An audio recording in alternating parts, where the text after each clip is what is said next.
Despite all the feel-good vibes surrounding Kentucky basketball, Todd Golden made it clear the Wildcats are college basketball's newest villain.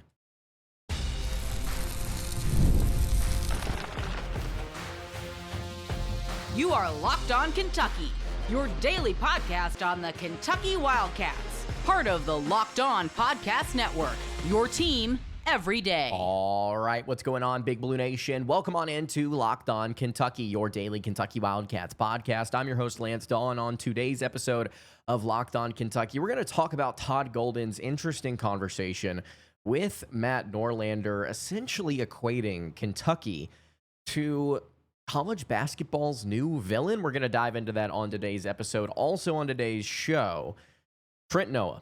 Is he the best shooter on the team? We've been in search of that answer for the last several weeks. Is it Noah instead of Jalen Lowe? And then to wrap up the show, I'm going to give my brief thoughts on Zach Calzada winning the starting quarterback job. Great for him, but the leash is very, very short. Today's episode is brought to you by FanDuel. Football season is around the corner. You can visit the FanDuel app today and start planning your futures bets now.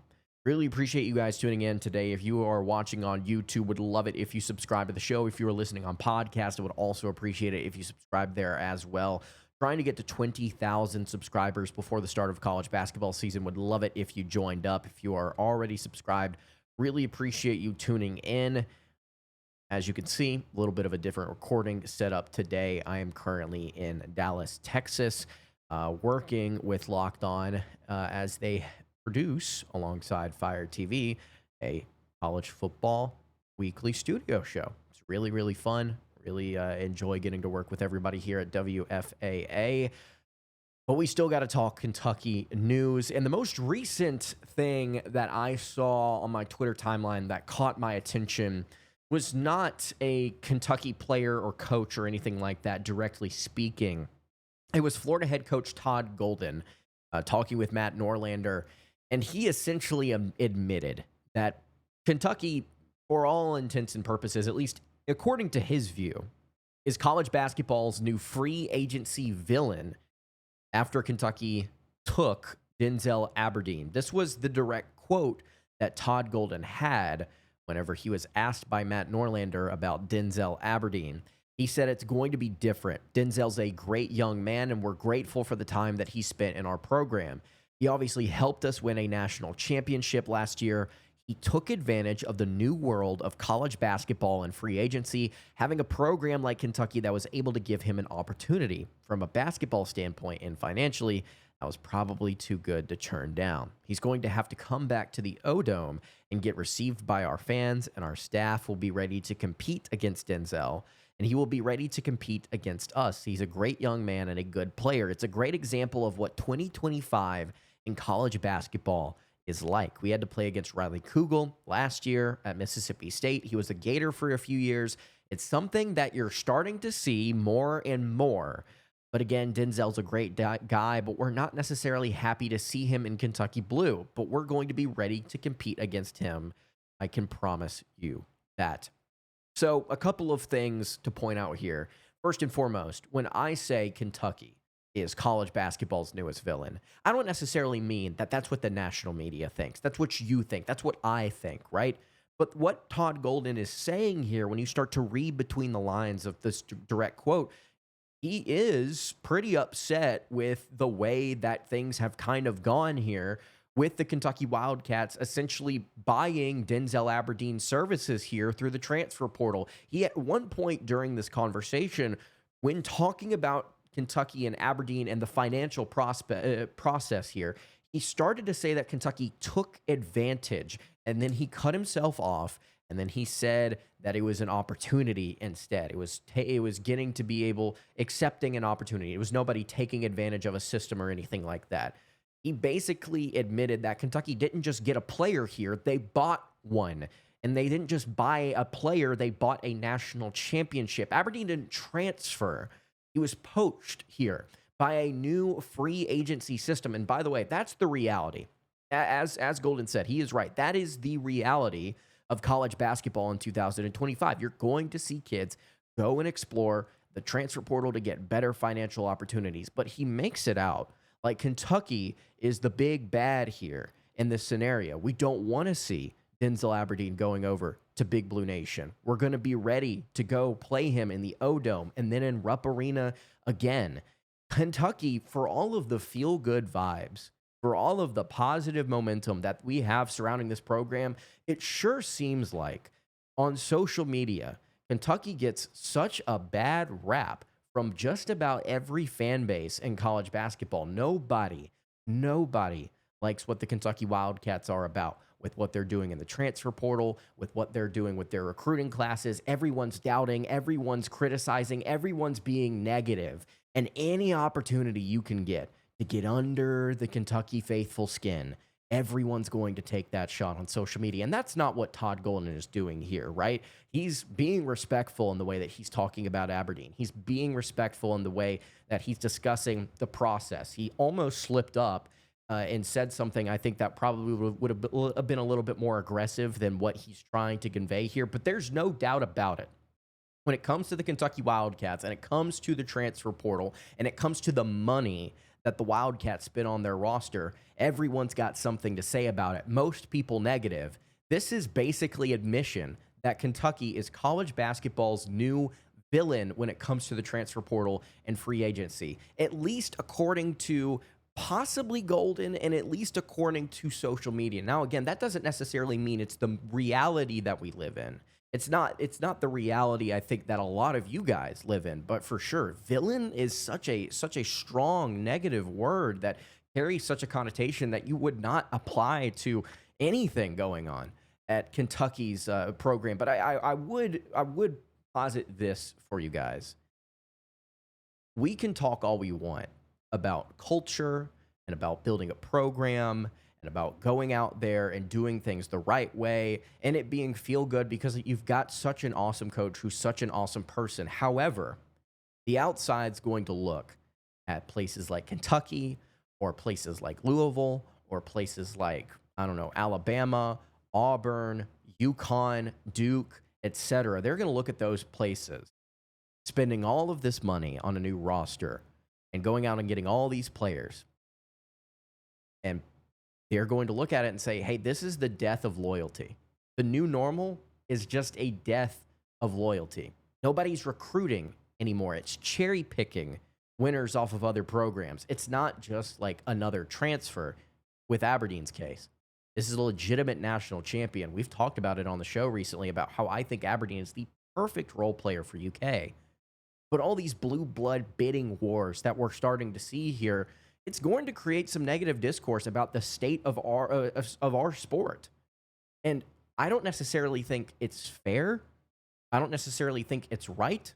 We can whine and complain about it all we want, but the reality is that it's the reality. And I can't appreciate what Todd Golden is saying here. He's not saying anything rude. He's not saying anything hateful. He's not saying anything insane. But with him saying he took advantage of the new world of college basketball and a free agency, having a program like Kentucky that was able to give him an opportunity. You notice he says he took advantage there, and he almost said it again about it later on in the quote. Program like Kentucky that was able to give him an opportunity, basically saying they could afford to pay him more than what we were willing to pay him. It was too good to turn down financially. It's something that you're starting to see more and more. And it's just what we're dealing with. Kentucky is the big, bad, big blue villain here. It feels like. And it's not necessarily what Todd is saying. But it is admission that this sucks, at least from a coaching standpoint. And maybe, as a coach, you want to be able to develop guys and keep them in the system and have these guys that leave for the portal or leave for the draft so early. You want to be able to keep guys around for so long. I think it's what has made Florida so successful, not just right now, but definitely in the past. You look at the 2006-2007 season. I mean, absolutely. This is a program that I think prides itself on that to an extent. But I would be hard-pressed to say that anybody else besides the Kentucky Wildcats are the transfer portal villains because of how much they spent on their roster. People are going to look at it and say that's not culture building, it's cherry picking, which I think they're wrong for saying that. But that's the perception by all of these fans that don't wear blue and white, right? They're going to say it's cherry picking, and they're going to discount what we've got going on here. I think what we have going on here is special. I think that what Mark Pope is building here is special. The way that these kids seem to care for each other, the way that this staff seems bought in, the way that Pope himself carries himself with this program, I think it's pretty solid, man. People can whine and complain. They can call Kentucky the villain. They can say, screw Kentucky. We hate Kentucky. They don't deserve anything. They do all of these things poorly. They don't do well in the postseason. They don't do X, Y, Z. They're overrated. They suck. The players they brought in are terrible. You can say all of these negative things. But in reality, I think a lot of you would agree, it's not what's going on campus. It's not what's going on in Lexington. I think any rational college basketball fan would agree with that. Basically, admission that there's something wrong with the system, the reality of the system. And Florida's probably not happy that Todd Golden's probably not happy that Kentucky bought a player that they probably would have liked to have kept, just not for the right dollar. We're going to continue along here, talk about Trent Noah. Is it his breakout season? Talk about culture building. Here's a guy that's come back for the Wildcats that could be the best shooter on the team. Before we get into that, though, I want to tell you guys about our friends over at Rugia. You've probably heard of Viagra, and maybe you've even tried it, but if you're looking for something beyond the usual pill, it's time to meet Rugia Ready. Rugia Ready is a next-gen prescription treatment designed to amplify arousal in the brain and boost blood flow. Unlike the usual pills that can take hours, Rugia's 3-in-1 formula dissolves under your tongue and kicks in fast, on average in about 15 minutes. Effects can last up to 36 hours, so you can stay confident and in control when the moment is right. If traditional options have not worked, Rugia might be the answer. Over 150,000 men have already made the switch, and I love here that it's completely online. Rugia connects you with a board-certified doctor, and it ships your treatment discreetly to your door. You can even read real customer reviews on their site. It's helping a lot of people feel more confident and present in the moment. You can head to rugia.com/lockedoncollege and use code LOCKEDONCollege to get 15% off today. That's rugiet.com/lockedoncollege and use promo code LOCKEDONCollege for 15% off. Individual results may vary with prescription treatment. Compounded drugs are permitted to be prescribed by under federal law, but are not FDA approved and do not undergo FDA safety, effectiveness, or manufacturing review. Please visit the Rugia website for full safety information. All right, continuing along here on the Monday, technically, edition of Locked On Kentucky. Lance Dawe hanging out here with you. Really appreciate you guys tuning in. Hey, if you disagree, if you think this is ridiculous, Kentucky's not college basketball's new villain, how could you say that? How could anybody say that?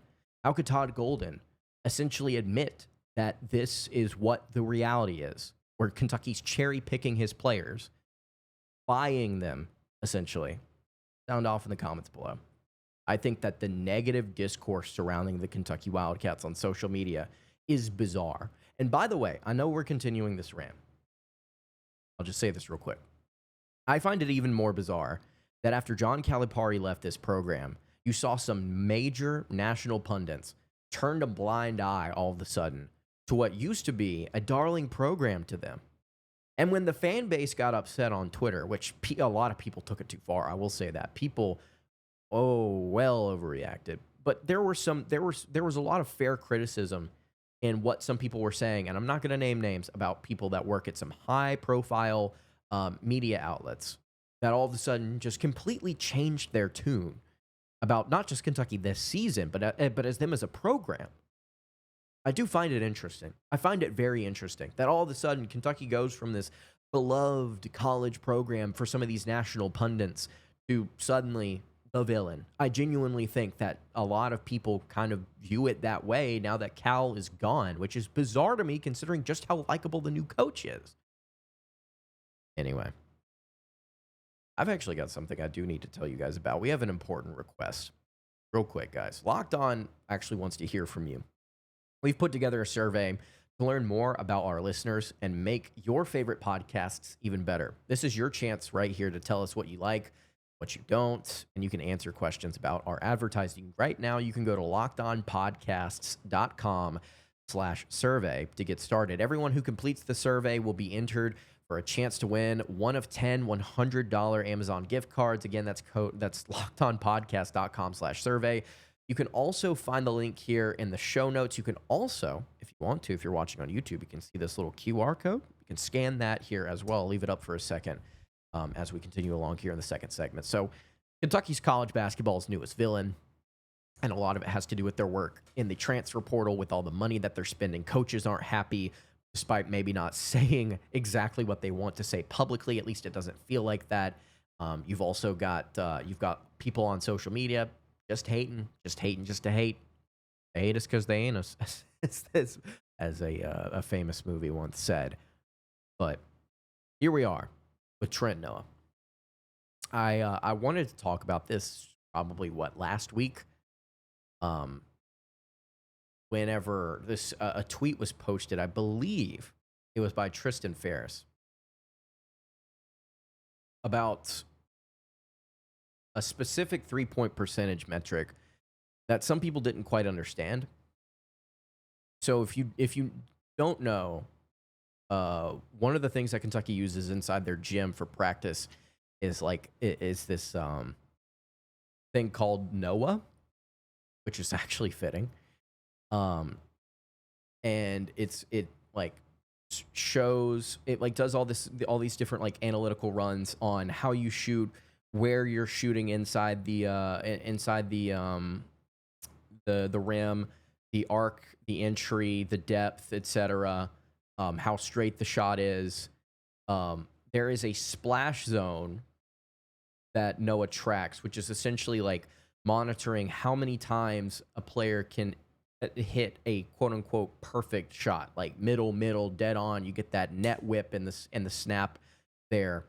Cam Williams led all shooters, hitting 35% of his, I would assume his makes there are splash.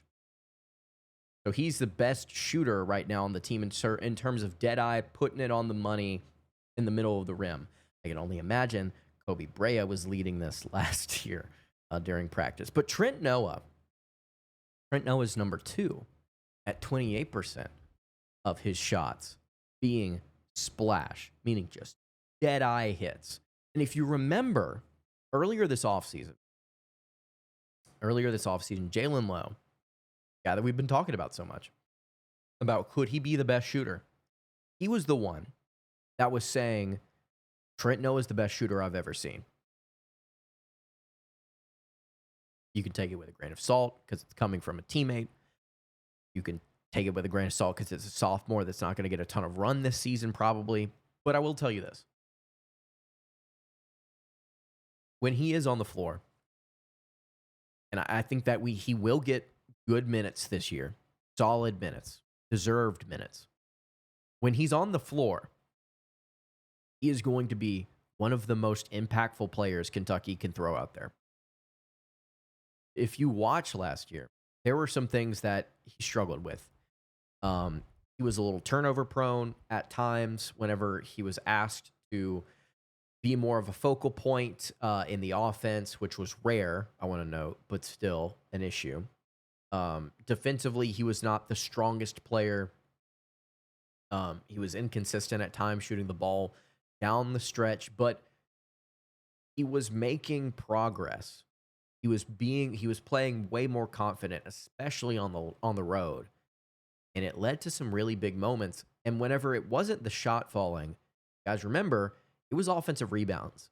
Trent Noah fought super hard for second chance opportunities. We have raved over and over and over and over and over again about how good this Kentucky team can be compared to last year and giving themselves more possessions.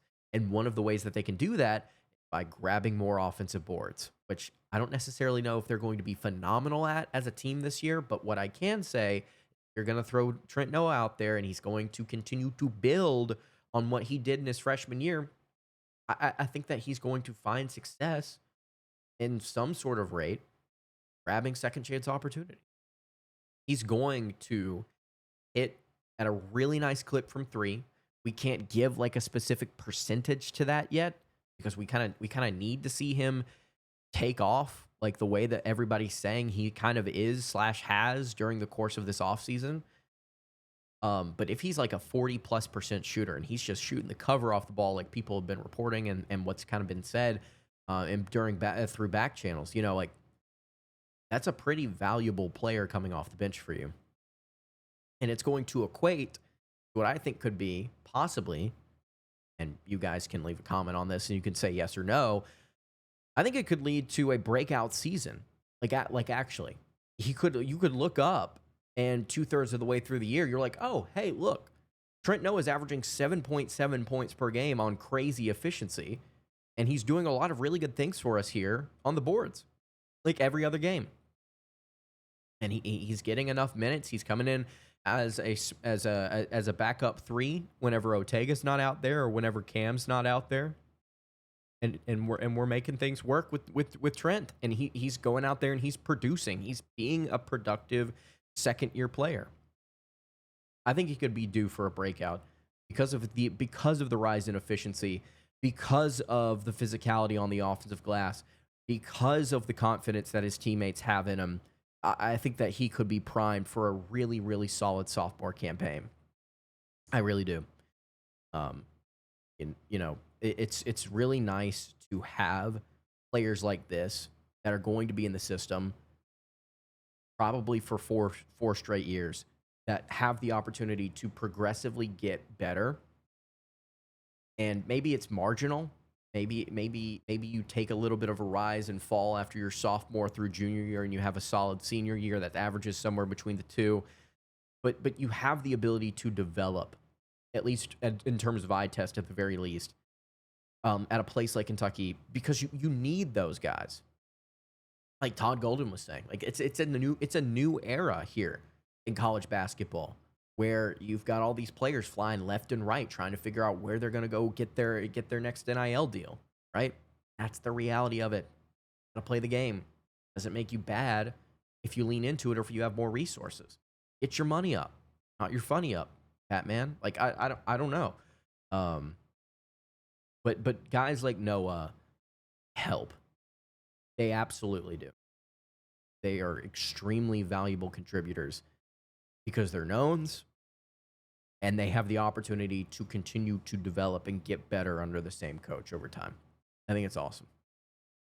Trent could be due for a breakout season. Let me know if you guys agree, disagree in the comments. All right, I'm going to give my thoughts here. Quick thoughts, just a moment, on the fact that Zach Calzada has been named the starting quarterback. Cool. Better hold on to it. We'll talk about it in a second. Before we do it, though, I'll tell you guys about our friends over at FanDuel. As of today, if you are watching this or listening to this the day that it came out, boys and girls, it is August 26th. And August 26th is officially FanDuel Futures Day. It's a brand new holiday for football fans who live for bold predictions and preseason hunches for just 24 hours. So you better get on this now. FanDuel is giving you deals on NFL season predictions. So whether you're calling your MVP, eyeing a long shot division winner, or ready to crown your Super Bowl champ before week one even kicks off, this is your moment. You can take a flyer on the MVP race. You could probably throw something at the Green Bay Packers if you believe they're going to win the Super Bowl. Shout out Peter Bukowski. I'm drinking the Kool-Aid. Let's get it. You could parlay a division winner dark horse here. You could say that maybe, who knows, the Seahawks are actually going to somehow pull it out in the NFC West. And oh yeah, the Carolina Panthers are also going to win the South. We're going to get those two teams to the playoffs. Whatever you want to do over on FanDuel, it's awesome. Just visit the FanDuel app today and start planning your futures bets now, because Futures Day is one day today, one day only. That is FanDuel. Play your game. All right, let's wrap things up here. So Kentucky has a new starting quarterback. Zach Calzada, the seventh-year transfer from Texas A&M, Auburn, Incarnate Word. He has arrived. He's arrived at Kentucky, and he has won the starting job, according to reports. This is cool. This is awesome. Calzada's got a strong arm. He beat Alabama like half a decade ago, and he looked really cool doing it. He's got guts. He played pretty freaking good during his time at Incarnate Word. Statistically, looked great. So did Cam Ward. Maybe we have a situation on our hands, but here he is at Kentucky now. 7th-year guy. Awesome. You won the job over a redshirt freshman who was pushing you in camp, apparently legitimately pushing for the starting job. Cool. Hold on to it. Hold on to it for as long as you possibly can. Praying the entire season. Because if you don't, a lot of people aren't going to be necessarily upset at you. They're going to be upset at Mark Stoops. And at that point, I would actually think it's justified. Why? Well, we talked about this on a recent episode of the show. Why on earth would you go get a 7th-year transfer that you're going to throw out there as QB1 when you know that you've got something in your 4-star redshirt freshman heading into his 2nd year in the program? When you know the situation you're in, when you know how dire things are right now, why would you bring in a 7th-year guy that hasn't really proven it anywhere when you have someone in-house that's already been playing for you that you don't have to pay an insane amount of money? You can allocate those resources elsewhere. Why wouldn't you just go with Cutter? Why wouldn't you just go with Cutter? And hey, if Calzada works out, which I'm hoping that he does, I'm rooting for him. Awesome. Great. Cool. Money well spent. Time, development well spent. But if he doesn't, you have to chuck Cutter out there like week 2. You have to chuck him out there against Georgia, against South Carolina, against Ole Miss sometime early in the schedule. And he's got to kind of take the reins and he outperforms. What are you doing? You spend your money elsewhere. The words of Walk the Moon.